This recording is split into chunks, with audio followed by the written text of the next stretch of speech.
हर कहानी में एक जादू है, हर लम्हे में एक एहसास है। स्वागत है आपका AI वीडियो स्टोरीज हब में। भारत ने एक ऐसा न्यूक्लियर रिएक्टर बना दिया जो सिर्फ बिजली नहीं बनाता बल्कि भविष्य का ईंधन भी बनाता है। सबसे शॉकिंग बात, दुनिया के कई पावरफुल देश इसमें फेल हो गए। इसकी कहानी शुरू होती है 1950 के दशक में, जब होमी जे भाभा ने भारत के भविष्य के लिए एक मास्टर प्लान बनाया। 3 stage nuclear program. Stage 1 uranium से ऊर्जा, स्टेज 2 प्लूटोनियम बनाना, स्टेज 3 थोरियम से अनलिमिटेड ऊर्जा। स्टेज 1 यूरेनियम से ऊर्जा। यूरेनियम एक ईंधन है, इसे रिएक्टर में इस्तेमाल किया जाता है। यह गर्मी पैदा करता है जिससे भाप बनती है, टरबाइन घूमती है और बिजली बनती है।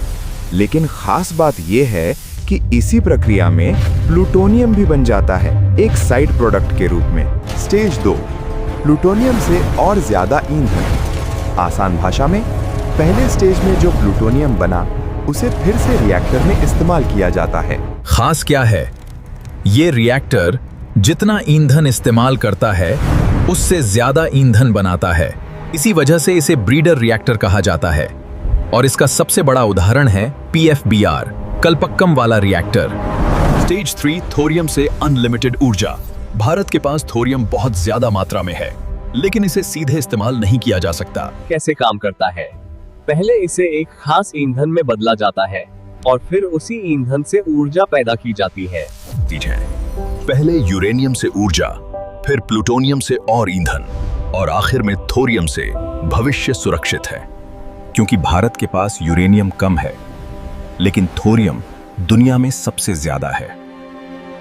इस विजन का रिजल्ट है prototype fast breeder reactor PFBR, जो स्थित है कल्पक्कम, तमिलनाडु में है। इसे डिजाइन और डेवलप किया Indira Gandhi centre for atomic research और भाविनी ने।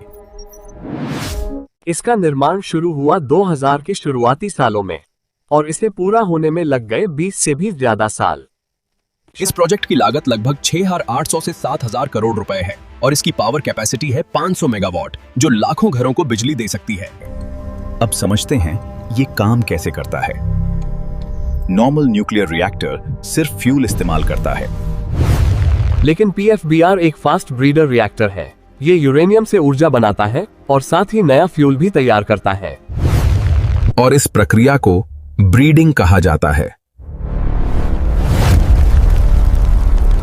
इस रिएक्टर में लिक्विड कूलेंट इस्तेमाल होता है, जो हीट को बहुत तेजी से ट्रांसफर करता है। नतीजा, ज्यादा एफिशिएंट और लंबे समय तक टिकाऊ सिस्टम। फास्ट ब्रीडर रिएक्टर बनाना आसान नहीं है। फ्रांस का सुपर फीनिक्स ज्यादा खर्च और कई समस्याओं की वजह से बंद हो गया। जापान का मॉन्जू रिएक्टर सोडियम लीकेज के बाद बंद हो गया, और अमेरिका और UK सुरक्षा और लागत की वजह से अपने प्रोजेक्ट रोक दिए। सिर्फ रूस जैसे कुछ ही देश इस टेक्नोलॉजी में आगे बढ़ पाए, जैसे BN600 रिएक्टर। तो फिर भारत कैसे सफल हुआ? 70 साल का एक साफ विजन, होमी जे भाभा का प्लान, जिसे लगातार फॉलो किया गया। ज्यादातर टेक्नोलॉजी खुद डेवलप की गई, सालों तक लगातार टेस्टिंग की गई, खासकर सोडियम सिस्टम की, और सबसे जरूरी, दूसरे देशों की गलतियों से सीखा। 2026 में यह रिएक्टर क्रिटिकलिटी तक पहुंच गया, मतलब न्यूक्लियर चेन रिएक्शन सफलतापूर्वक शुरू हो गया है। जहां दुनिया रुक गई, भारत ने वो हासिल कर लिया। यह सिर्फ एक रिएक्टर नहीं, यह भारत का क्लीन एनर्जी फ्यूचर है। आपको क्या लगता है, क्या भारत एनर्जी सुपर पावर बनेगा? कमेंट करके जरूर बताइए।